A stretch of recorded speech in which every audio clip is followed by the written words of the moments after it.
Now that we've talked about how to name alkenes, alkynes, and benzene derivatives, let's look at some common names for those molecules.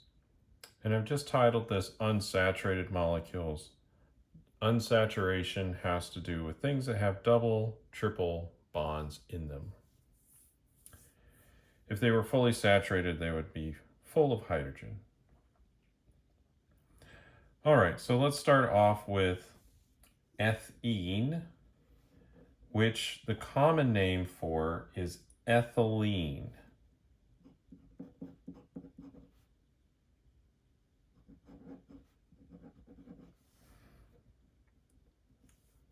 So you can see where it's an alkene and it's an ethyl group, kind of. And so that's kind of where that name is coming from. So you can probably surmise what this name should be. So we turn propene into propylene.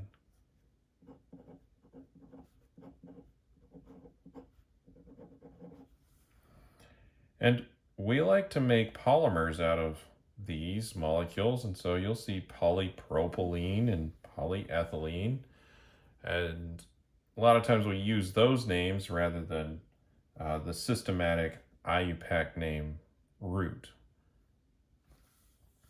This is ethine, but more people will know it as acetylene.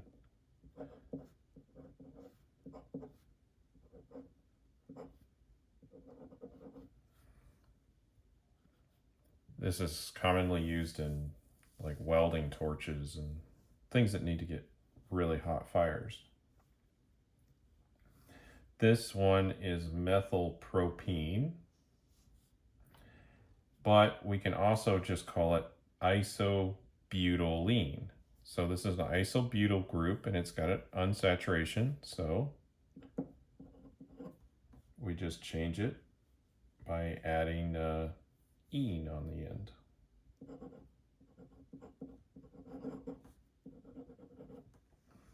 Now, whether you want to use these particular common names is really up to you, but again, it's nice to be familiar with a lot of these so that when you hear them, you can understand what people are saying.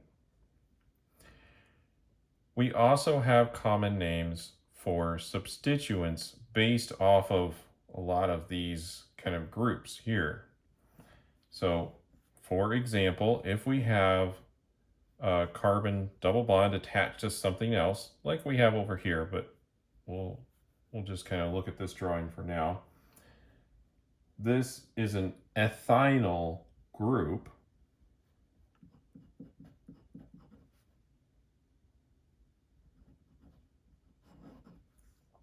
But it's often called vinyl. And this vinyl is the common name. And here we have a 2-propionyl or propenyl.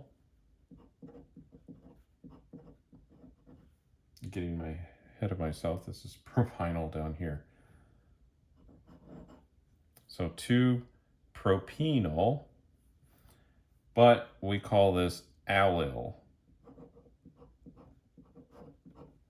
A-L-L-Y-L. And then down here, where I mispronounced up here, this is 2-propionyl.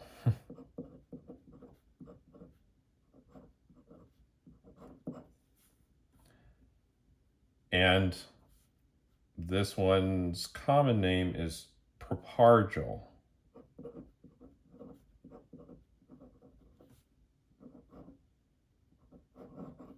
That has a G in it, so propargyl. So let's look at some molecules that use these substituents just as an example. So here we have a cyclopentane group that is attached to this ethylene.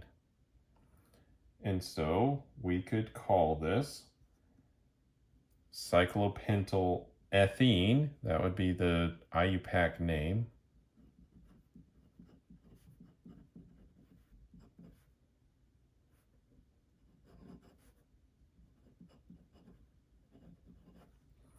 But we could also call this vinyl cyclopentane. So in this case, ethene is the parent chain, which follows the rules because this is the chain that has the entire double bond on it, even though it's only 2 carbons long. And so that is the parent chain. And so we say the cyclopentane is the substituent. But we could turn it around in the common nomenclature and just name the vinyl group as the substituent.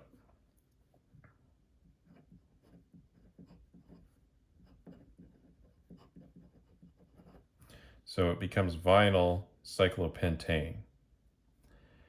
And here, for this next example, we have an allyl group here. And systematically named, this would be called 3-bromo prop 1-ene,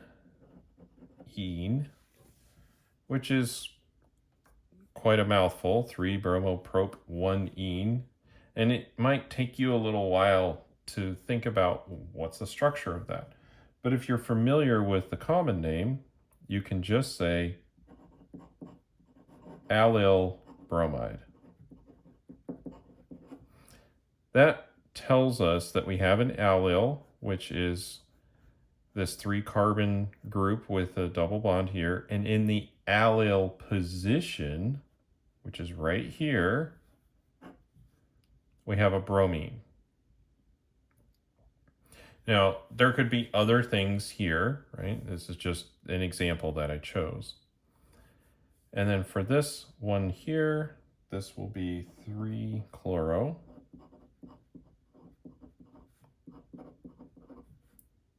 Prop 1-ine,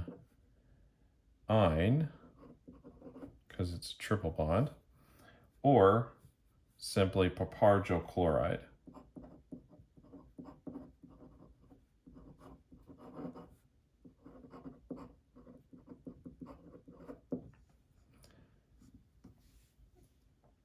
So that's some of the use of the common names for these double and triple bonds. We also have common names for benzene-derived species. So here is methyl benzene, and that would be the IUPAC name, but everybody just calls this toluene.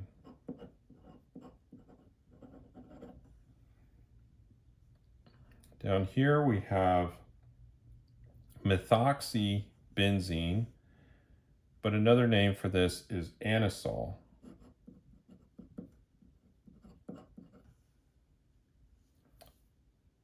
Next, we have isopropyl benzene, and actually I might end up calling it that.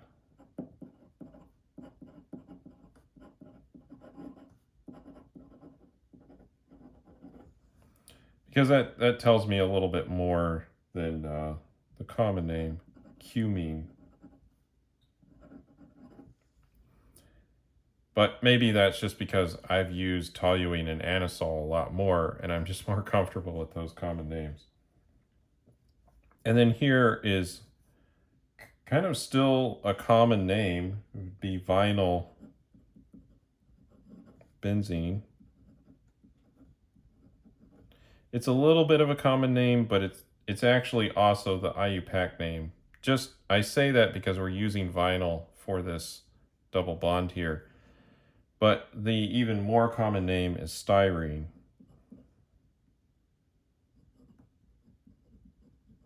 And you can polymerize styrene to make styrofoam. And that's where that comes from. Although if you do that in a regular lab, it won't look like styrofoam because you have to do special manipulation to it to make it into a foam. But anyway, now I drew this up here, and this doesn't exactly have a common name like these do, but we can implement the common name while naming it, right? So instead of saying 1-methoxy 3-nitrobenzene, we can name it from anisole. And when we do, or if this was just a methyl group, we could start with toluene and then name it from there. When you do that, you are automatically assigning the main group, this methoxy or the methyl or whatever it is you're using this part to name from, as carbon number 1. And so this will be carbon 1, 2, and that's 3. So the common name for this, or a little bit more common name, would be 3-nitroanisole.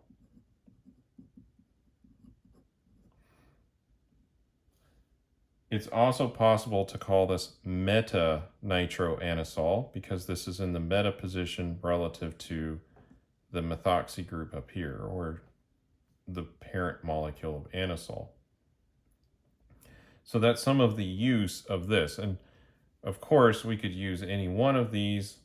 I'll just throw in another one here, over here to the side. So say we start with toluene, but now we put a chlorine there. Then we could call this 2-chlorotoluene, or just orthochlorotoluene. Same kind of name here. And so that can be convenient, especially when we have some of these roots, and it can kind of shorten up the name, and they can help with your communication. So thank you for watching the video on the common names for a select few unsaturated molecules, and we'll see you in the next video.